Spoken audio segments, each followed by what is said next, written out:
درانو کتونکو السلام علیکم. زه محمد سلمان همدرد د حق غږ پښتو چینل خبري لنډیز کې ستاسو قربا اوس تاسو پام را اړوم د مهمو خبرونو لنډیز.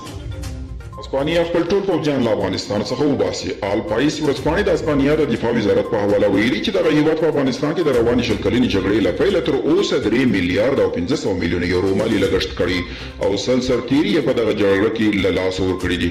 روسي سیاستوال او نامتو سناتور الکسی پوشکوف ویلي چې امریکا د اقداماتو نړیوال نظم ګډوډ کړی دی او دغه هیواد لا هم هڅه کوي چې په زور پر ټول نړۍ واکمني وکړي.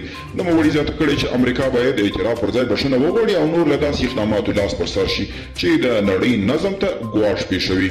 چارواکي وایي د هلمند کې د جګړې بې ځایه شوي کډوال بیړنۍ مرستې ته اړتیا لري. د هلمند چارواکي وایي دغلته له تازه جګړې بې ځایه شوي کسان بیړنۍ مرستې ته اړتیا لري.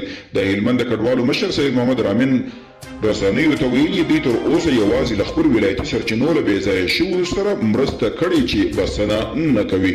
د امریکا د متحده ایالاتونو عدلیه وزارت وایي چې په پټه یې د واشنګټن پوسټ د ورځپاڼې 3 خبریالانو د موبایل ټلیفونونو اطلاعات ترلاسه کړي دي او د سولې ولسي حرکت یو ځل بیا په خپل اعتراضي غونډه کې له ښکېلو لورو د اوربند غوښتنه کړې ده.